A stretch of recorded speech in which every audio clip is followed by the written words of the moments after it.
Hey guys, it's Super 8-Bit Ben. I'm back today to talk about the Nintendo Switch. So as a little introduction and a history I've had with the system, I've owned the Switch pretty much since day one. It's been a pretty interesting first year and a quarter with the Switch, and so far I have some pretty strong mixed feelings on the system. I just kind of want to talk about that today.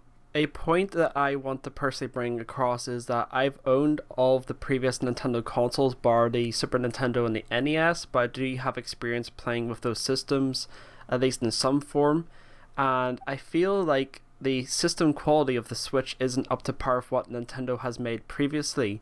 Nintendo as a company has generally made their systems in-house, but this time they actually work with a second party, and that is Nvidia. They usually make really high quality stuff, but I don't have much of a history with them, so I don't know if the materials used for the Nintendo Switch were similar to what they used before. There has been a major problem recently where the console shell itself has started to crack for a lot of early adopters of the system. I've also had the same problem. I will show a picture here of my Switch starting to crack in one area, and it really is concerning. Outside of that common problem, I just do not like the Joy-Cons. They are very small, brittle controllers, and I already have a second pair of Joy-Cons because my original pair just broke from me dropping it over and over again. On my right Joy-Con, the analog stick doesn't really work anymore. I think because I dropped the Switch on its face a lot, it just kind of caused the stick to go a bit faulty. You can't really change the camera that well. And on the left Joy-Con, the black rail part doesn't work. It doesn't connect to the Switch itself. So gradually I ended up having to get another pair of Joy-Cons because I love playing my Nintendo Switch in handheld mode. Another big problem I've had with the Switch is that the console itself gets very warm, and I play mine in undocked mode most of the time, so that's not the problem, but it gets warm in my hands. The Joy-Cons also get very warm because they have like small batteries inside them, and I have an extended battery for the Switch to make it last longer because the console on its own may only last about 3 hours depending on the game that I'm playing. It just doesn't feel that reliable because, once you have one small game session, the battery's already like halfway done, and you're kind of afraid that if you get into another game session, it's going to be cut short. And speaking of game sessions, and of course in game sections there's games, I have a slight problem with the game selection on the eShop and sort of like the layout of the eShop, and pretty much the UI of the Switch as a whole is very basic. There could be a lot more done with it.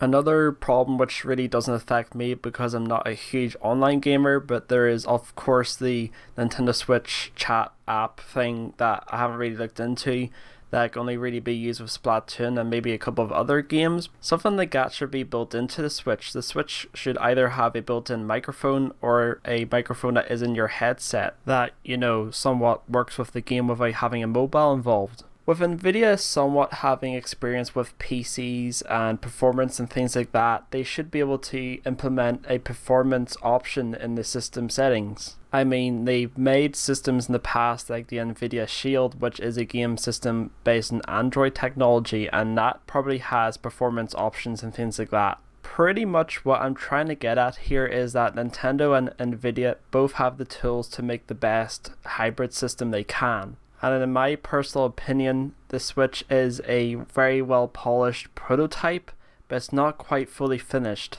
I mean, it's sad because in the past we've had consoles from Nintendo that are pretty much indestructible, and the Switch is already cracking, and I mean in a literal sense it's cracking, and it has numerous problems that a Nintendo product should not be having. Okay, so let's take a step back here. I understand Nintendo's point of view. Whenever they first released the system, they weren't going to sell the Nintendo Switch at a loss like what they did with the Wii U. But at the same time, from the consumer point of view, we don't want to be putting a lot of money into something that isn't going to last a long time. Now, maybe Nintendo weren't able to have the foresight that the Switch and the materials that was used in the Switch were going to crack this quickly, but they really should have put more testing into the system before releasing.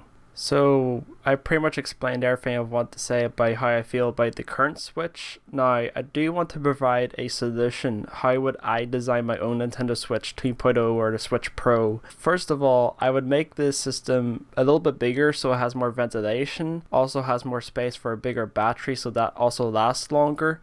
The UI and the CPU are improved. There'll also be a performance option button in the system settings. I would rather another variation of the Switch to have a solid state form so the Joy-Cons would be built in with the Pro Controller buttons. I do not like the small buttons of the Joy-Cons anymore because they just feel a bit brittle. The sticks aren't that good as the Pro Controller is, so if they could work around a design that's sort of like in the middle or pretty much just the Pro Controller buttons, that would be a lot better, be more comfortable.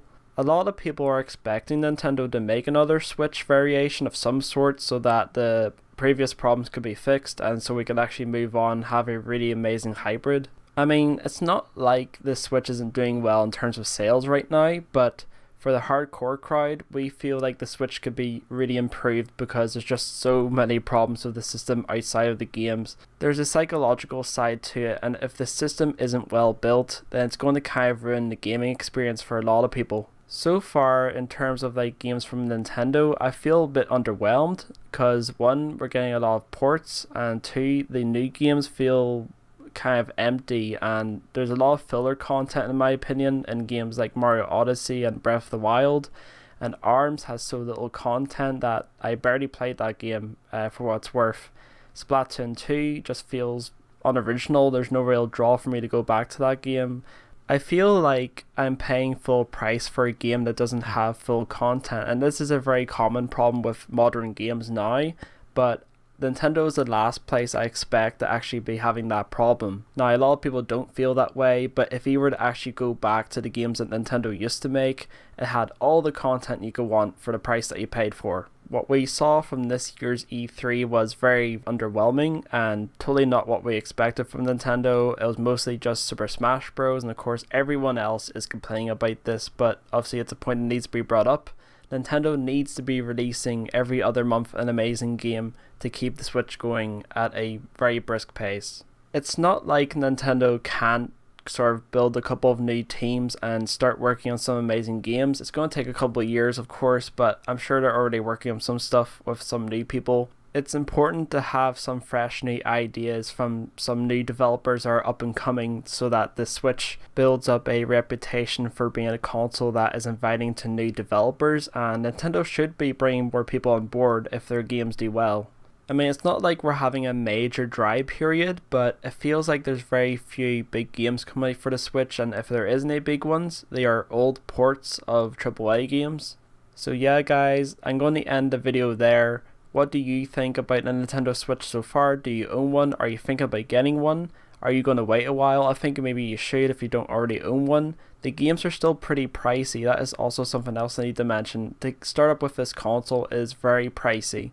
To me and many people, the Switch is mostly a handheld system and the games are mostly going for full retail price, and I don't think that's fair. And this also goes for those third-party games that seem to have some kind of Switch tax attached to them even though they really shouldn't. It's not like the Switch games aren't selling that well that they can't just afford to sell the games for the same prices everywhere else. So yeah folks, that is all. I'm going to end the video here. If you enjoyed it, please let me know. If you want to check out my other stuff, I have been making videos again, but I'm going to start getting into the groove of making them more often. If you haven't come across this channel before, don't forget to like, comment and subscribe, but only do that if you want to.